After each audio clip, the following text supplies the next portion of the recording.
Olá, tudo bem? Hoje nós vamos falar de uma obra maravilhosa da escrita de José Saramago chamada Caim. Você já ouviu falar sobre essa obra?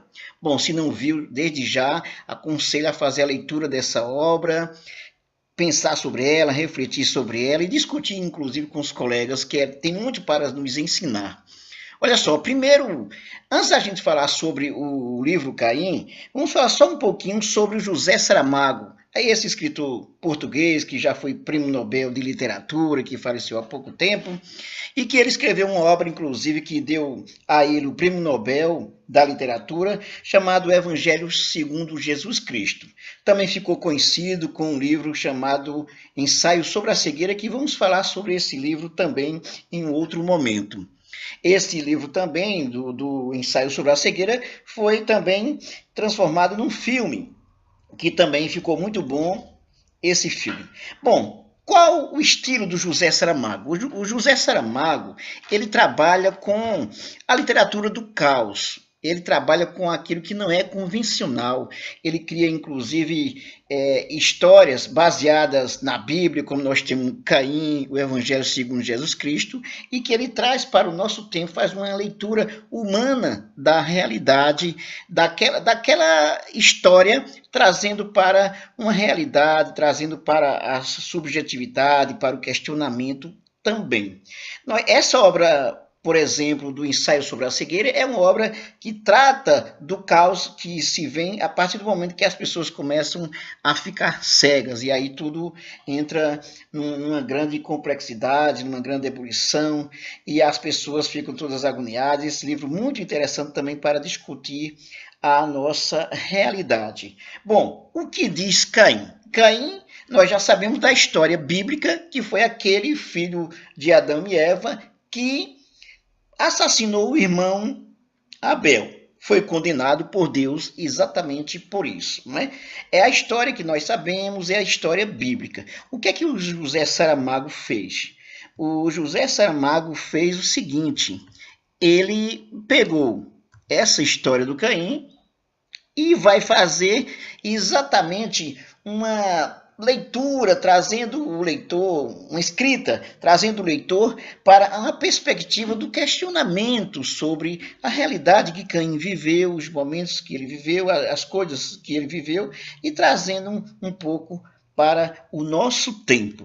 Então, veja só, esse livro começa no primeiro momento, com a vida simples e natural de Adão e Eva, ali sem pecado, tudo mais, comendo do bom e do melhor, de tudo que a natureza proporcionava, com toda a ingenuidade, com toda a pureza que um ser pode ter.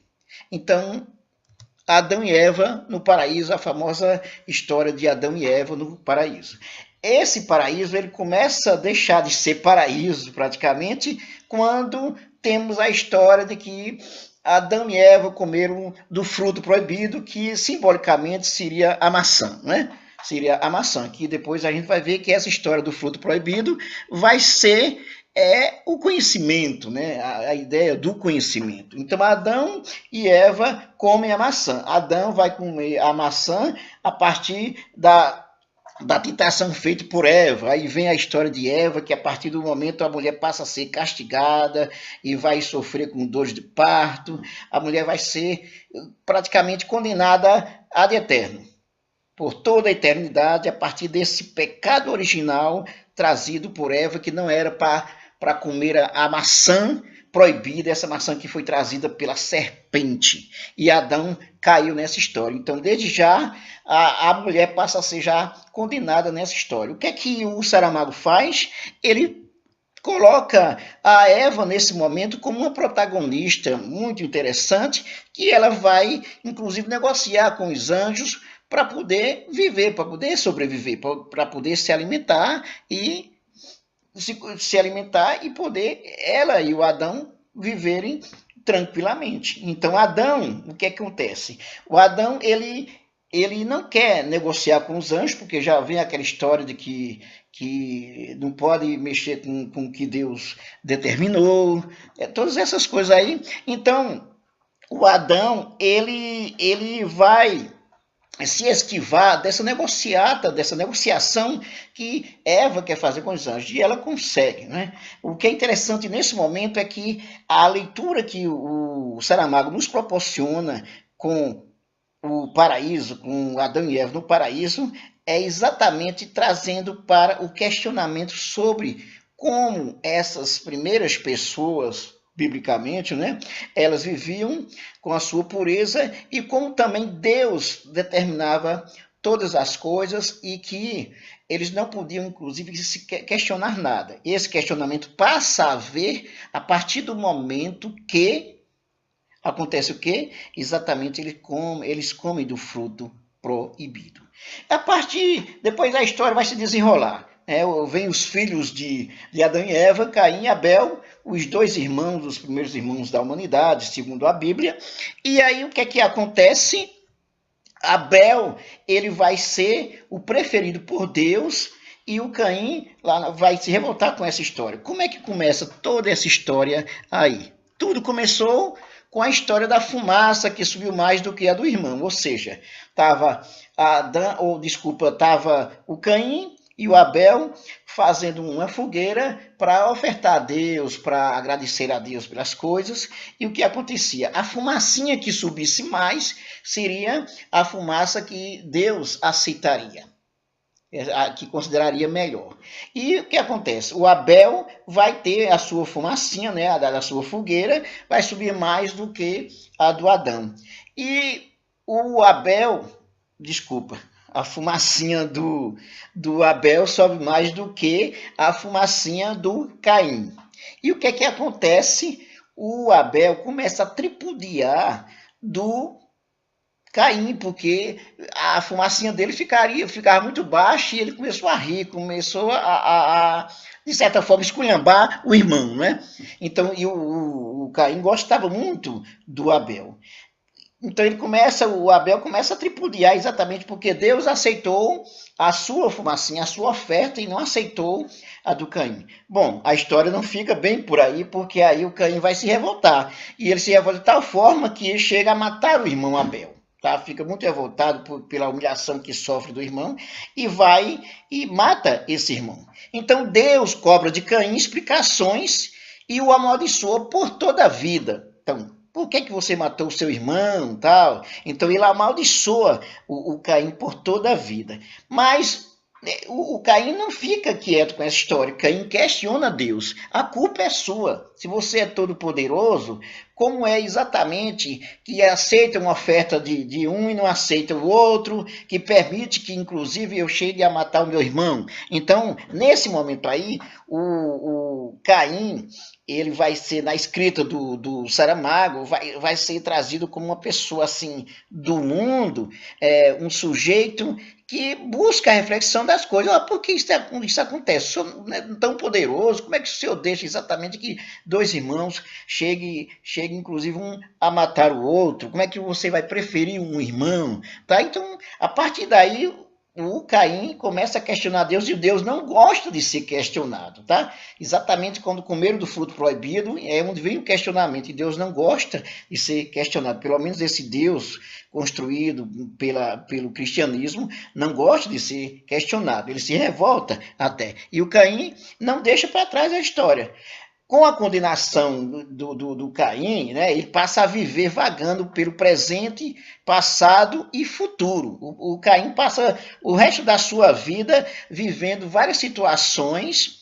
Ele não morre, ele recebe inclusive um sinal na testa, que esse sinal é exatamente a confirmação de que Deus vai estar sempre presente lá em determinado momento com ele e que ele não vai morrer, só que ele vai passar por todo o sofrimento. Então ele inclusive transita entre presente, passado e futuro. Com essa história aí, o Caim vivencia vários acontecimentos da humanidade, os principais acontecimentos da humanidade, ele vai vivenciar, certo? Então aí é onde está a sacada muito interessante do Zé Saramago, que ele vai a partir dessa história da condenação de Caim, ele coloca Caim vivendo os principais momentos que foram, inclusive, colocados pela Bíblia, destacados pela Bíblia lá no Antigo Testamento.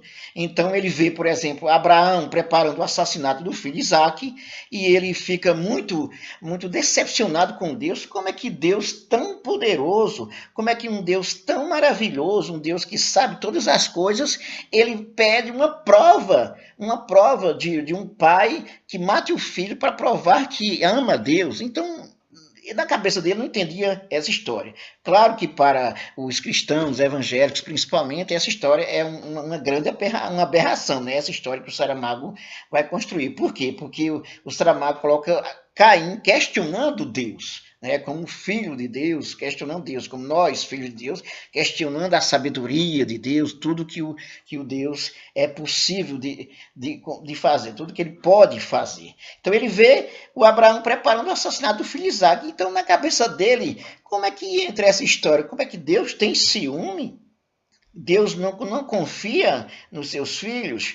Então ele não confia nem nele, porque ele pede, se ele sabe tudo, como é que ele pede para matar um filho, para o indivíduo provar se ama a Deus, né? Claro que na história da Bíblia lá, que nas interpretações que tem, temos exatamente, não, Deus não ia deixar que matasse, que o Abraão matasse o filho. Só que o Zé Saramago vai questionar toda essa história aí. Então, ele também, o Caim, ele continua vagando no tempo, né? E ele vê, por exemplo, a destruição de Sodoma e Gomorra. Ele começa a questionar também, por exemplo, se tiver aquela história lá, se tiver 50 pessoas fiéis, 50 pessoas boas, o senhor ainda destruirá a cidade? Não, não destruirei, sabendo que tem 50 pessoas boas, tal. Se tiver 40, também não destruirá. Se tiver 10, também não destruirá. Chega o ponto que só tem uma pessoa exatamente, né,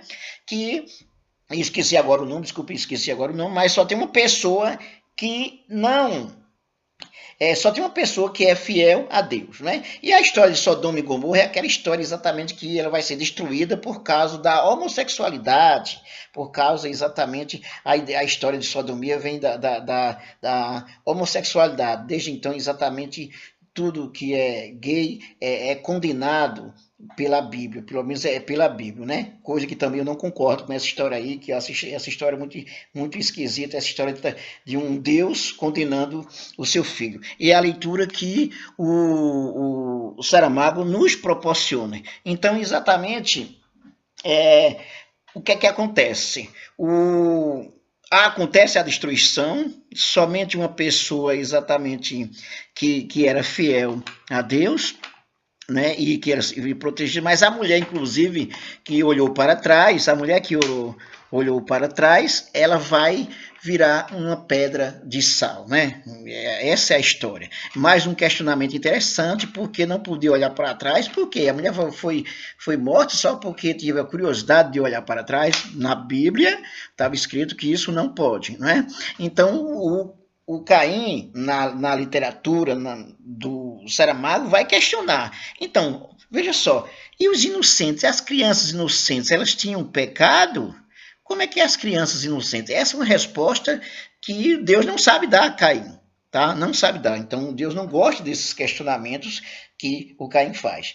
Então, bom, e aí o Caim continua exatamente vivendo vários momentos que se passa, inclusive, destacado na Bíblia. Ele passa, por exemplo, ele vê a construção da Torre de Babel e ele questiona também exatamente por que Deus vai destruir, vai provocar exatamente toda aquela destruição.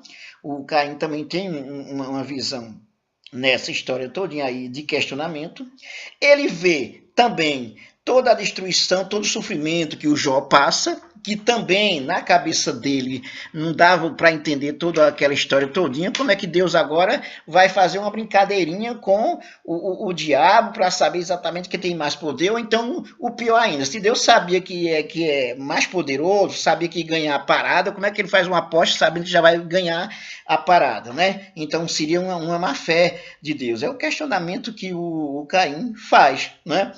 Então, toda aquela destruição que acontece, todo o sofrimento que acontece com Jó, o Caim também tem questionamentos de por que que Deus permite uma coisa daquela, tipo um jogo daquele, que isso não seria coisa de um Deus, né? Claro que isso é um mito, isso é uma coisa criada exatamente para uma metáfora, né, para trazer uma reflexão, mas a interpretação bíblica vai ser de uma forma, o Caim do José Saramago vai ser de outra. E por fim, o Caim, ele vê o quê? Ele também vê toda aquela situação do Noé, do dilúvio, e ele também tem uns questionamentos a fazer, tá? Não vou dar o spoiler para vocês, porque vocês vão ler o livro, mas o que é que nós temos a dizer sobre a obra do José Saramago, sobre a obra Caim? Uma obra espetacular de questionamento, que tem a coragem de desconstruir toda a narrativa criada pela Bíblia, pela interpretação cristã, e traz um questionamento de um Caim humano, simplesmente o Caim humano, assim como Jesus lá do Evangelho segundo Jesus Cristo, foi também uma literatura de desconstrução. Tá? Então, pessoal, é isso que eu tinha para dizer para vocês. Não esqueça de fazer a leitura do livro, né? Que é muito interessante. Eu recomendo que vocês façam essa leitura e que se inscreva no nosso canal, dê um like, curta, compartilhe os nossos vídeos, divulgue os nossos vídeos, tá? E também não se esqueça de ativar o sininho para receber as nossas novidades. Até mais!